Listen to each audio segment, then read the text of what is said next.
sakral 1836, kita bisa berasumsi belum ada Islam. Iya.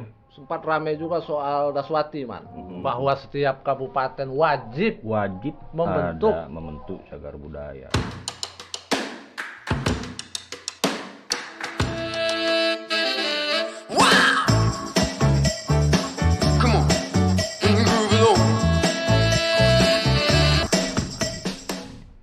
Memang apa gunanya cagar budaya itu? Ya banyak sih. Apa menurutmu? Apa gunanya itu? Kita ngumpulin rumah-rumah tua itu, benda-benda tua. Apa gunanya menurutmu? Dari cagar budaya itu, entah bangunan, entah situs atau kawasan cagar budaya itu kan kita bisa merefleksikan sejarah masa lampau, terus kita tarik untuk ke masa sini. Bahwa di sini ada peradaban ya. Terus kita mau ngapain kalau memang dulu ada peradaban ini? Mulai dari sekarang sampai ke depan mau dibawa kemana Lampung ini? Mau digiring kemana sejarah Lampung ini? Goalnya apa? Kalau kita ibaratkan sepak bola, goalnya apa nih sejarah dan kebudayaan Lampung? Berdasarkan artefak-artefak, berdasarkan situs-situs segala macam. Yang konon kabarnya sebelum Masehi sudah ada situs megalitik di Lampung. Kayak di Batubra, di Pugu. Artinya memang ada peradaban, mereka sudah punya teknologi, apapun bentuknya itu ya, udah batu segala macam. Terus dampaknya untuk kita sekarang apa? Gitu. Apakah cuma jadi objek wisata? Apakah tempat orang-orang study tour? Atau tempat mojok? Nah, untuk ilmu pengetahuannya apa? Dari ilmu pengetahuan, terus mau dibawa kemana ini? Peradaban Lampung ini. Terus visi ke depan berdasarkan tinggalan-tinggalan sejarahnya apa? Apa yang mau kita bikin strateginya? Strategi kebudayaan. Iya kan? Khusus Lampung ya? Khusus Lampung. Kita aja nggak tahu identitas kita kan? Iya, kita nggak. Iya kan? Karena banyak rumpang tadi kan? Banyak rumpang. Biografi Lampung itu kan banyak rumpangnya ya, banyak kosong. Betul. Banyak sekali kenangan-kenangan yang gelap. Yang gelap. Aduh, ya berat mang ya kalau kayak gini. Nah, minum dulu, man. Santai, aku jadi agak banyak narik napas nih ngobrol soal sejarah dan kebudayaan Lampung ini, teman-teman pemirsa sekalian. Abot tenan tuturane.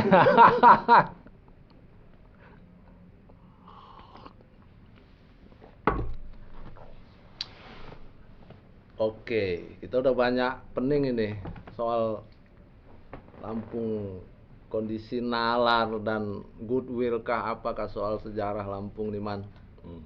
Nah, apakah itu hanya terjadi di Lampung sepengetahuanmu, atau juga di banyak daerah juga begitu sih, man? Atau memang cuma kita yang parah? Sepengetahuanmu, atau Sumatera lah, nggak usah tanding lawan Jawa ya, tentu PA kita. Sepengetahuanku soal goodwill dan nalar tadi, problemnya itu serupa tapi tak sama. Serupa tapi tak sama. Setiap daerah punya problemnya masing-masing. Tapi wabil khusus Lampung, kayaknya itu paling gelap. Lampung menurut. Iya, man. Iya. Jadi kekosongan informasi sejarah itu sulit ditemukan. Bukan sulit ditemukan ya, karena tidak ada goodwill untuk menemukan itu. Jadi kita garis bawahi, bukan sulit ditemukan, tapi tidak ada kehendak baik untuk menemukan. Tidak ada itikat memetakan kembali, merumuskan kembali sejarah Lampung gitu. Meredefinisikan kembali tentang Lampung gitu. Menyusun historiografi Lampung, sejarah dan biografi Lampung ini seperti yang beneran gitu. Kita blank, jauh banget ketimbang Aceh. Waduh, ngeri. Jauh dari Aceh itu Batak sampai nisan makam aja diurus mereka.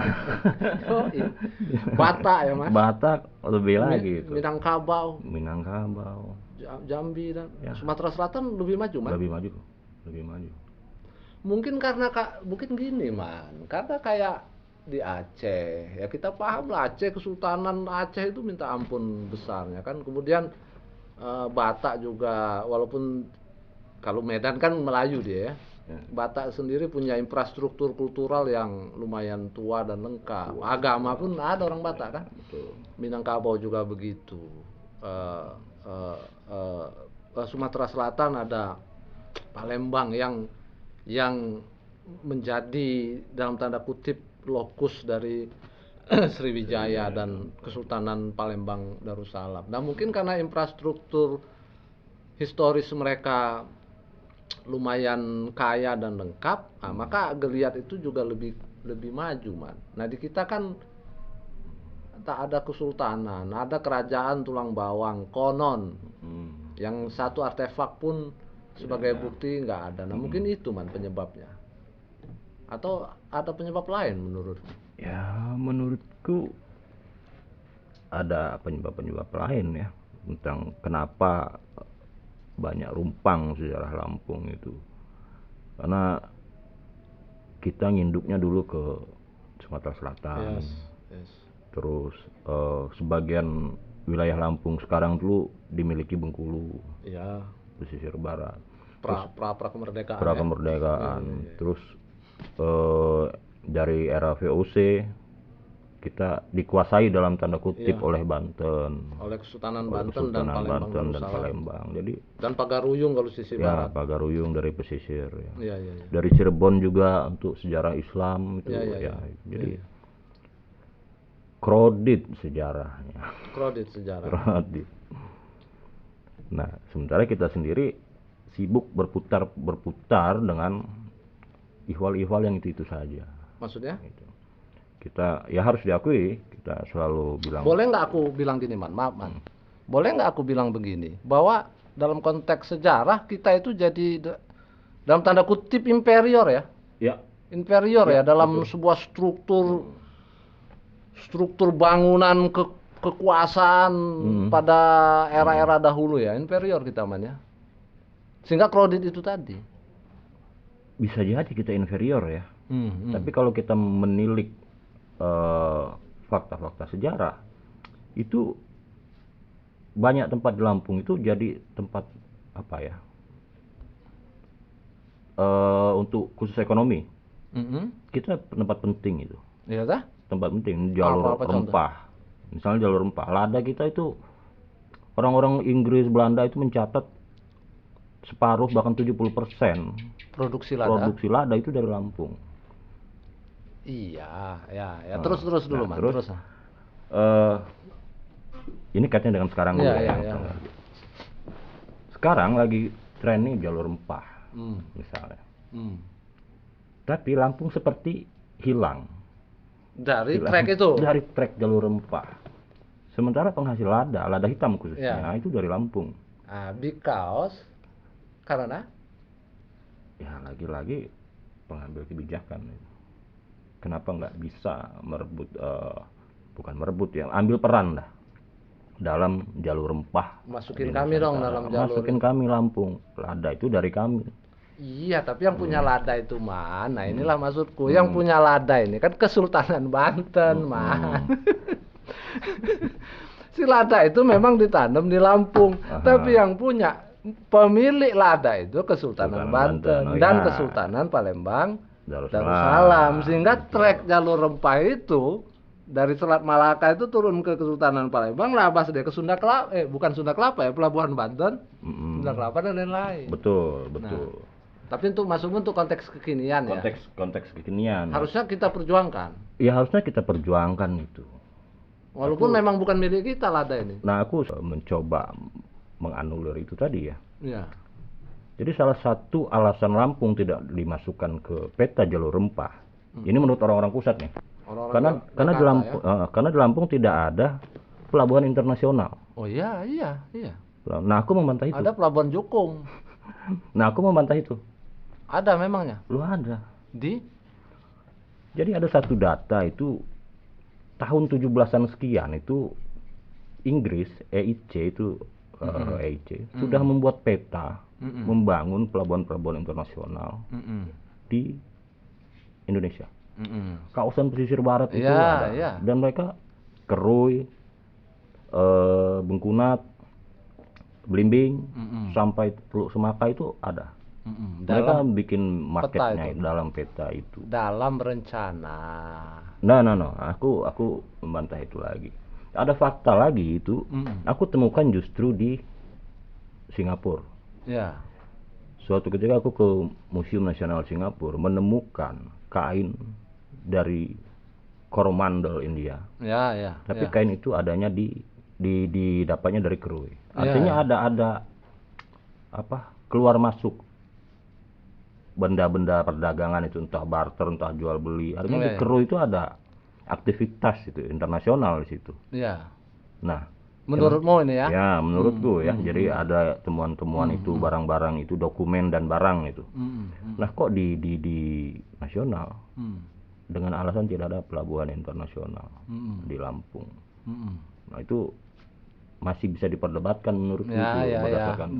Artiannya kan maksudmu tesis bahwa Lampung tidak masuk dalam peta trek jalur rempah itu secara nasional mudahnya karena tidak punya pelabuhan internasional. Padahal itu berdasarkan data-data yang kau dapat itu ada sebetulnya dalam market kita. Ada dalam market.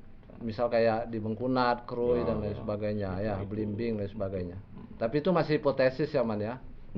Karena aku pun nggak percaya itu Man ada pelabuhan internasional tuh.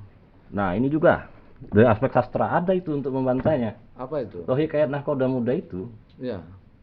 Kalau mau ngomong jalur rempah dalam kaitannya dengan sastra klasik di Indonesia, Hikayat Nahkoda Muda itu menjelaskan tentang tegangan Belanda dan Inggris tentang memperebutkan lada di Lampung. Nah itu aku belum ketemu siapa yang membahas itu, yang mau membahas itu dalam aspek jalur rempah. Karena ternyata ada kelompok-kelompok masyarakat pada masa itu tahun 17-an itu nggak mau dimonopoli oleh Banten.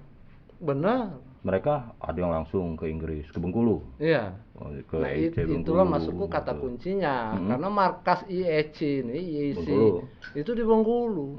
Dan Lampung Barat, semua Lampung Barat itu di bawah distrik Bengkulu sana. Jadi yang dagang sebetulnya pasarnya itu adalah Bengkulu. Gitu loh, bahwa kemudian ada tapis dari kita, ada lada yang nggak mau dijual ke pelabuhan Banten, lari ke Bengkulu dan sebagainya. Itu sih Man, menurutku. Tapi menarik juga apa namanya tesismu itu. Tapi belum coba di uber lebih jauh ya Man itu Man. Yang jalur rempah. Bukan soal pelabuhan dan lain itu belum. Dan menarik juga kalau tidak salah kau kemarin dengan teman-teman ke Pulau Pisang ya Man, bahkan banyak apa tuh Man? Banyak makam-makam di sana ya Man? Makam-makam Belanda maksudku. Makam-makam Belanda, terus sekolah yang dibuat dari di bawah tahun 1890-an itu. Ada sekolah? Ada sekolah SD sampai sekarang masih seperti semula itu. Iya. Artinya kan ada infrastruktur di situ. Ada infrastruktur. Dan kenapa ada infrastruktur? Karena penting ini daerah ini. Karena penting daerah itu. Oke lah kita berasumsi jangan-jangan Pulau Pisang itu dulu pelabuhannya. Nah, ada nggak bekasnya? Kalau bekas pelabuhan aku belum ketemu ya. Tapi ada data bahwa tahun 1768 kapal armada perangnya Inggris itu masuk di Pulau Pisang. Artinya memang ada dermaga. Mungkin masih dermaga alam pada itu tahun 1768. Sudah ada itu ya? Sudah ada. Mungkin jalur pulau-pulau di sepanjang pesisir Sumatera ya, Mentawai, terus Pulau Pisang yang di Sumatera Barat. Gitu. Oke, nah itu tadi soal jalur rempah Lampung. Kita intinya nggak masuk dalam track itu. Kemudian kan pernah juga sempat tren beberapa tahun yang lalu jalur kopi. Nah kita nggak masuk juga tuh. Nggak masuk juga. Gimana itu penjelasannya? Katanya kita kan penghasil kopi sing paling mantep itu Man. Di Republik ini. Itu aku pernah itu upload tahun 2015-an itu kan di Facebook. Jadi dalam satu hari aku coba keliling beberapa tempat ngopi di Jakarta. Dan kebetulan di tempat-tempat itu ada peta kopi-kopi se-Indonesia itu ada sekitar 4 atau 5. Dan tidak ada Lampung itu. Peta Kopi, Gayo, Simalungun, Bengkulu ada. Bengkulu ada. Terus mana lagi ya? Satu pun tak kutemukan Lampung. Itu kan jadi ganjil. Kok kita bangga dengan kopi Robusta di peta-peta di luar Lampung itu enggak masuk. Berarti kok kontradiktif itu. Jadi ada dua kontradiktif kita ya. Kita penghasil lada, produsen lada paling besar 70% katamu pada masa itu, tapi kita nggak masuk dalam track jalur rempah. Kita sekarang jangan-jangan memang termasuk salah satu produsen kopi paling banyak, paling keren di Indonesia, tapi tidak pula masuk di jalur kopi itu. Iya. Jadi kontradiktif. Jadi kesimpulannya untuk sementara ini, bisa enggak saya katakan bahwa dalam peta nalar sejarah dan kesadaran sejarah kita di Indonesia ini, Lampung juga masih inferior ini, Man? Masih inferior menurutku. Kan pergaulanmu luas, Man, ya. Banyak temanmu dari berbagai kalangan pemerhati sejarah ini. Mungkin yang paling luas kalau untuk di Lampung menurutku, sepengetahuanku. Masih inferior ya, Man, kita, Man? Masih inferior. Pengertian inferior itu maksudku kesadarannya kurang, nalarnya kurang, goodwillnya kurang, bukan soal kecerdasan maksudku ini. Peran serta masyarakat kurang, peran serta pemerintah kurang. Bagaimana, Man? Benar itu, Man? Ya, menurutku masih inferior ya. Inferior ini di perspektifku keluar Lampung kita. Saya belum berani menggedor itu ke pusat. Jalur rempah Lampung penting. Jalur kopi penting. Lampung tuh diurus juga sejarahnya. Kue anggaran dari pusat tuh ke Lampung juga dong. Gitu. Jangan Lampung hanya dijadikan objek penelitian dari pusat gitu. Oh gitu. Jadi kita inferior. Sorry. Itu kan sering juga orang-orang dari Jawa sana turun ya, Man, ya? Oh iya, bukan hanya orang dari Jawa atau dari pusat, bahkan dari luar negeri tuh ke Lampung, kan. Tapi datanya nggak kita pegang. Datanya kita nggak pegang. Nah, itu problem juga itu. Itu yang kumaksud dengan inferior. Aku sepakat itu dengan inferior. Jadi kita belum ada yang berani mendobrak ke pusat itu. Bahwa Lampung tuh jangan dipandang sebelah mata aspek sejarah budayanya. Apa yang ada program di pusat itu turunin dong ke Lampung. Kita nggak tahu ini macetnya di mana nih. Apakah di level provinsi? Informasi itu macet di situ, atau apa, kita belum tahu itu problemnya. Kata lainnya, masih jelas sekali, masih eksplisit sekali ketidakadilan Man? Ketidakadilan perimbangan itu ya, perimbangan Man, itu daerah-daerah. Aku pernah dengar model kayak program apa, Man? Fasilitasi bidang kebudayaan. Riset sejarah. Jawa 70% Jawa. Lampung nggak masuk sama sekali. Aku mendata itu tahun 2018. Gimana, Man? Jadi sebelum fasilitasi bidang kebudayaan kan ada direktorat yang sekarang sudah berubah ya. Tahun 2018 itu aku kumpulkan itu. Beberapa program di direktorat yang berbeda. Yang dapat ini mayoritas Jawa itu. Daerah-daerah di luar Jawa itu minim. Artinya ada, selain tidak ada distribusi informasi dari pusat ke daerah, juga apalagi distribusi anggaran ke daerah. Sementara mereka yang dari pusat menjadikan Lampung sebagai objek. Apa dianggap orang-orang pusat itu orang Lampung ini bodoh apa, semua nggak bisa riset gitu? Gimana menurut? Nah itu dia. Itu dia. Cuman mereka aja yang bisa riset maksudnya? Sangka orang-orang Jakarta itu? Nah itu dia. Lampung hanya dijadikan objek hit and run lah itu. Dapat barang yang nggak seberapa itu mereka bawa. Lampung hanya dijadikan objek gitu. Tidak pernah lagi dilibatkan untuk seterusnya. Mereka pemilik barang, pemilik kebudayaan lokal ini. Kita hanya jadikan objek. Intinya kan orang-orang pusat itu tidak punya goodwill. Bahkan ke Lampung itu sendiri. Ya kan, mereka terus-menerus mensubordinasi Lampung. Daerah. Ya bukan hanya Lampung, ya, Man. Kalau memang ini menurutku kan, Man, kalau memang mereka beranggapan orang-orang daerah kurang pengetahuannya, untuk bikin riset, ya dia empowering dong, ya kan? Dia bikin workshop, dia bikin pelatihan, dikasih literasi, dibikin supaya orang Lampung bisa riset. Ini kan enggak. Adu-adu proposal ya tentu aja kalah proposal kita dengan teman-teman di Pulau Jawa dan sebagainya. Wah, proposal kalian buruk-buruk katanya, misalnya nggak ada ini. Tapi mereka nggak empowering kita. 30 tahun kita disubordinasi oleh orang pusat. Sampai sekarang masih terjadi. Bagaimana menurutmu? Soal empowering itu juga penting misalnya. Apalagi zaman sekarang lebih mudah teknologi. Mereka di pusat tuh tinggal klik internet aja kan, siapa sih orang-orang atau komunitas-komunitas yang bergiat di sejarah budaya di Lampung itu. Tinggal cari, tinggal dikontak, hubungi. Kalau punya niat baik. Kalau punya niat baik lagi-lagi tuh. Itu yang sering bikin naik darah itu. Kalau urusan-urusan kayak gini. Iya. Terus Man gimana Man? Kau marah-marahin aja Man tuh Man. Ya itu juga kita. Ada BPCB. Badan Pelestarian Cagar Budaya. Lampung menginduk ke Banten. Kalau nggak salah ya. Ada Badan Pelestarian Nilai Budaya. Lampung menginduk ke Jawa Barat. Jadi daerah kerja mereka Lampung masuk ke situ. Gitu. Kalau kita cek itu di website mereka atau produk-produk mereka itu minim Lampung. Ini bukan saya ngomong, silakan cek kawan-kawan. Pengertian minim apa tuh? Apa produknya? Buku tentang Lampung, kajian-kajian tentang Lampung yang dilakukan mereka. Itu minim. Dana ada.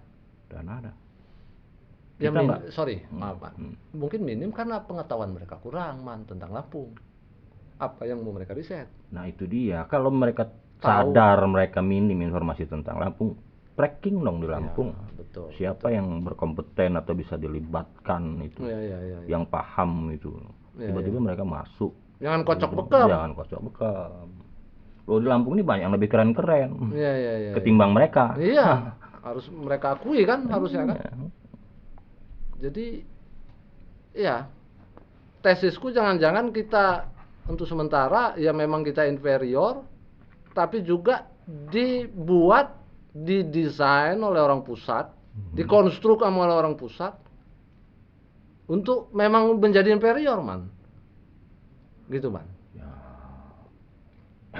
Bener nggak gitu? Cocok nggak? Agak ekstrim kalau agak ekstrim ya, dicari dong bahasanya yang lain apa dibuat terlalu inferior. Iya. Loh, ya goodwill-nya nggak ada. Gimana nggak kita inferior? Di luar Lampung kita dijadikan objek. Untuk yang di Lampung sendiri ya pemangku kepentingan cuek. Gitu. Jadi pas itu artinya. Pas. Jadi gimana mau naik kelasnya sejarah dan biografi Lampung ini? Kalau mereka yang punya kebijakan, mereka yang punya anggaran tidak melibatkan stakeholder di Lampung. Iya. Gitu. Iya. Informasi yang didapat juga sedikit itu. Iya. Dan kan Arman kan sering juga sih menemani tim-tim dari pusat tuh ya Man. Artinya kan memang terus-menerus sebetulnya mereka turun ke sini. Dijadikan ladang oleh mereka itu ya. Dijadikan ladang untuk penelitian atau pengumpulan data. Apa aja Man? Penelitian apa aja yang pernah kau tahu atau terlibat bahkan apa aja? Tentang manuskrip, tentang tradisi lisan. Ini orang pusat semua yang teliti ya? Pusat semua ya. Manuskrip, tradisi lisan, terus apa? Ya berkaitan dengan kebudayaan lah. Itu sering mereka datang kontak, sebagai tuan rumah gua antar mereka. Tapi tetap kritik mereka. Ya artinya kan kerjasamanya itu kan orang pusat nyuruh kita ini cuma nemenin. Ya. Travel guide yang jadi guide. Bukan partner riset. Gitu. Lebih kepada guide. Nah mestinya kan dia setara dong, partner riset dong. Ya mereka bikin juga pemberdayaan tadi untuk riset-riset kita di Lampung ya Man. Banyak itu anak-anak muda yang menekuni riset-riset. Iya. Tapi kan ya mereka punya keterbatasan. Nah, mereka itu yang mestinya dikumpulkan itu. Sebetulnya ada juga potensi kita Man. Ada potensi kita. Siapa aja Man coba? Di Lampung Barat itu di Lampung Barat ada beberapa anak itu. Dari misalnya mereka menekuni foto itu. Mereka cari referensi tentang foto itu. Mau nggak mau mereka kaitannya dengan literasi sejarah ya. Iya, iya, iya. Mereka nggak mau sembarangan itu mengumpulkan. Iya, iya. Di sisi lain ada juga yang masih liar itu. Iya, iya. Ada Liar, tanpa referensi, hanya berdasarkan cocok logi gitu. Nah yang kayak gini kan yang mesti dibina itu. Iya, iya. Kalau banyak yang cocok logi, Iya, iya. banyak yang gelap terus. Tak makin gelap lah itu sejarah. Nah, balik ke soal inferior tadi, tapi itu pun bisa dibantah juga sebenarnya, Man. Aku kan cuman Gimana tuh? berupaya menghiperbol itu, biar terdengar lebih tajam. Karena ada beberapa tesis-tesis terbaru, proposisi-proposisi terbaru tentang sejarah juga yang menunjukkan bahwa sebetulnya kita Lampung ini tidak inferior. Contoh, ada yang bilang yang bikin Borobudur itu arsitek-arsitek kita itu, Man. Itu. Buktinya ada relief gamelan di sana. Itu. Bahkan ada tesis terbaru yang aku agak lebih kaget lagi, yang bilang bahwa yang menyebarkan Islam di Banten itu justru dari Lampung. Nah, soal yang Borobudur tadi gimana? Coba saya nggak usah sebutkan nama lah ya, tapi maksudku tesis ini kan begitu menggemparkan jagat Kang Au ini, Man. Silakan, Man. Ya itulah problem dari minimnya literasi sejarah. Karena minimnya referensi, ketidakmauan bahkan keengganan untuk melacak lebih dalam tentang aspek-aspek sejarah di Lampung. Tapi dokter ini, Bung, yang ngomong ini, Bung. Walau alam, mau profesor sekalipun. Dosen ini, Bung. Yes. Tetap saja itu. Lo ada referensi-referensi lain yang bisa untuk membantah itu. Ada sebetulnya. Ada referensi. Jadi bukan orang kita yang bikin Borobudur, bukan. Kalau kita pakai istilah KPK, dua alat bukti, mana dua alat buktinya? Mana dua alat buktinya? Nggak ketemu ya. Alat untuk ngukirnya di Borobudur itu aja mana? Di Lampung. Iya. Kita nggak ada. Iya. Apa ada tradisi ngukir di Lampung? Iya. Mahat-mahat di batu dan lain-lain. Nggak usah di batu, di kayu, teknologi untuk memahat itu. Pengetahuan tentang arsitektur yang itu. Arsitektur dan lain-lain itu. Tapi ada gambarnya, Bu. Ada gambar jelas itu orang main gamelan itu loh. Ya enggak lah itu tentang apa itu? Apa? Yang gamelan ya? Ya, gamelan bukan gamelan. Gamelan. Gamelan itu niru dari diksi kita itu, Bung. Tesisnya begitu. Ya, gamelan, begamol, kumpul. Aku sedikit berseberangan itu. Ya, coba.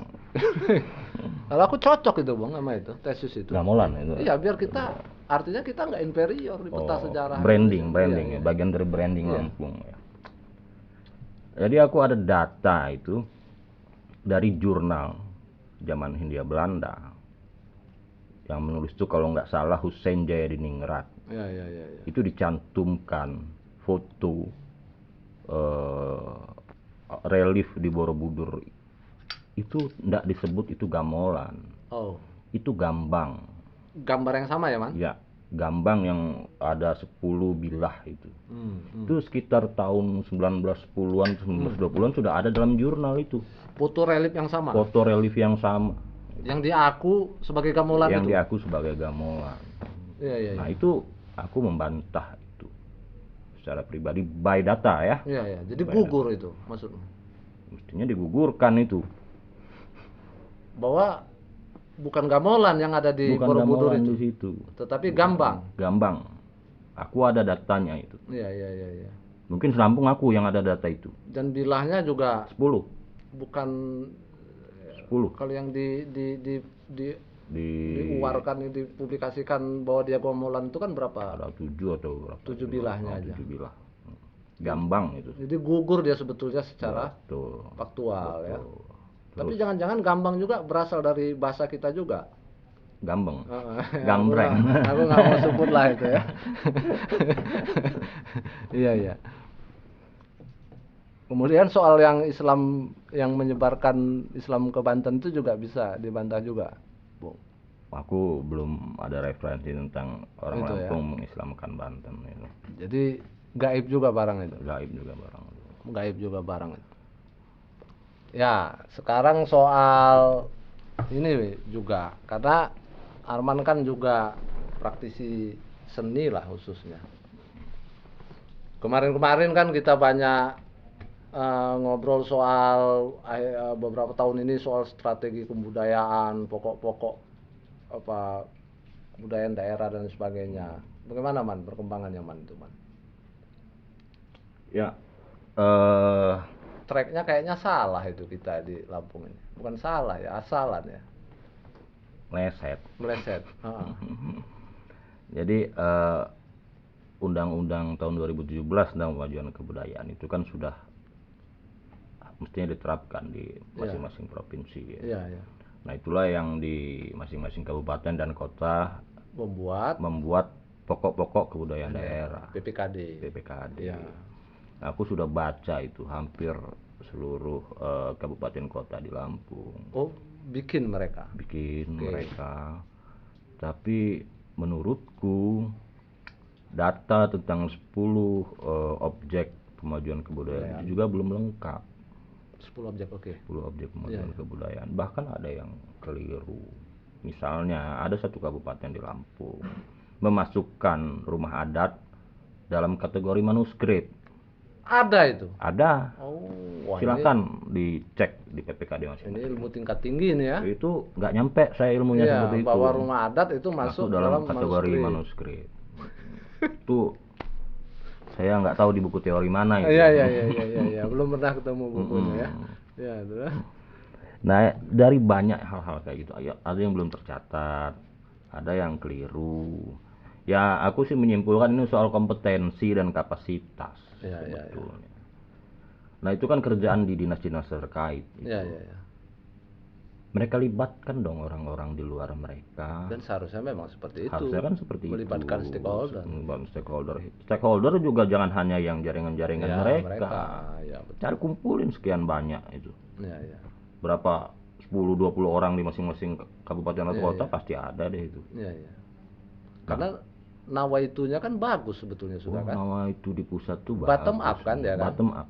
Jadi dari aspirasi masyarakat, stakeholder dan sebagainya berkumpullah dengan akademisi dan lain sebagainya, praktisi sebagainya, menyusunlah pokok-pokok kebudayaan daerah yang lalu disatukan menjadi pokok-pokok kebudayaan nasional. Ke provinsi dulu. Provinsi. Baru disatukan ke nasional dan menjadi strategi kebudayaan. Untuk kemudian dibikin RP rencana pembangunan kebudayaan dan sebagainya itu. Nah, ini pun tidak jalan ya, Man. Tidak jalan menurutku. Jadi copy paste PPKD-nya. Ada copy paste, ada yang tidak lengkap, ada yang keliru. Dan pokok-pokok kebudayaan provinsi ini kan menjadi acuan pun daerah kan untuk bikin kegiatan di daerah, untuk balik lagi ke daerah. Iya. Itu yang enggak missing link itulah. Lagi-lagi problemnya menurutku kompetensi dan kapasitas pemangku kepentingan itu. Nah, dalam kondisi yang luar biasa abstrak ini saya terus terang jadi agak lemes ngobrol ini. Jadi apa yang baiknya sebetulnya kita lakukan? Nah, kita berprasangka baiklah semua. Apa sih yang kerennya gimana sih kita ini Man? Biar keren gitu loh menurutmu. Untuk konteks sejarah tadi, untuk konteks kebudayaan tadi, baiknya. Kalau menurutku sebelum kita berpikir apa yang harus dilakukan, langkah awalnya itu tobat nasuha. Wah, menarik ini. Apa tobat nasuha kebudayaan. Tobat historis dan tobat kultural. Iya. Itu dulu. Berarti harus mandi itu? Mandi wajib. Iya. Kita harus tobat nasuha dulu, baru oke. Iya. Kesalahan ini, kesalahan saya ini, kesalahan kita semua ini. Kelemahan kita ini. Oke, terus ayo kita sama-sama nih memperbaiki. Jadi tobat nasuha dulu menurutku. Lalu step berikutnya kita rumuskan bareng-bareng. Selampung, seluruh pihak yang berpentingan. Jangan memikirkan sentimen pribadi, sentimen kelompok, sentimen kepentingan. Kita bicara untuk Lampung. Ya. Kita bicara untuk Lampung gitu. Dalam posisi kita untuk Indonesia kan begitu. Kita face to face dengan pusat, dengan daerah lain. Jadi kita, kebanggaan kita sebagai warga Lampung yang berKTP Lampung itu ada. Kita bisa berdiri gagah itu. Kita bisa nengah nyapur. Di konteks nasional. Itu baru nengah nyapur, benar. Baru nengah nyapur kita. Bukan nengah nyapur di kalangan kita aja kan. Nengah nyapur kita melipir-melipir. Iya, jadi kata lainnya sih, maksud dari pendapatmu tadi kan, kita ini perlu repositioning ya Man ya. Ya. Repositioning diri ya Man ya. Betul. Redefinisi lalu repositioning kita dalam konteks kita Indonesia, kalau bisa global ya Man. Dan ini tentu memerlukan goodwill dari itu dulu, pemilik kekuasaan, daripada akademisi dan sebagainya. Betul. Kalau di hulunya butek, ya hilirnya. Maksudnya hulu itu yang siapa itu? Hulu di lokal ya, dari provinsi sampai ke kabupaten gitu. Jadi kalau di sini ya soal kompetensi, soal kapasitas, soal goodwill itu mesti dibersihkan dulu gitu. Kalau itu sudah bersih, kalau mereka sadar bahwa mereka nggak tahu, gitu. Ya itu kan tahu diri intinya. Kalau mereka nggak tahu diri, oh saya minim, berarti saya harus mencari siapa? Belajar kemana? Mereka yang nyari gitu. Iya. Mereka yang mencari, jangan mereka menunggu. Gaya sultan. Nggak akan jalan barang itu. Iya. Nggak akan. Ya gitu-gitu aja nanti. Sejarah dan kebudayaan Lampung. Iya. Kau udah bikin berapa buku Man? Terakhir 2 buku. Oh, apa tuh? Yang akhir tahun kemarin itu katalog naskah kuno Lampung di Tropen Museum dan di Museum Volkenkunde. Oh itu juga kebetulan dibantu oleh fasilitasi bidang kebudayaan Kemendikbud. Terus awal tahun ini aku bikin buku monograf Lampung Lampau. Itu dari kumpulan esai-esaiku yang pernah dimuat di media massa. Aku pikir sayang nih kalau nggak dikumpulkan gitu. Rencana ke depan? Aku sih masih punya cita-cita melanjutkan katalog naskah Lampung. Yang di Perpustakaan Leiden, karena itu yang paling banyak di situ. Oh gitu. Berarti harus ke Leiden lagi dong? Nawaitunya begitu.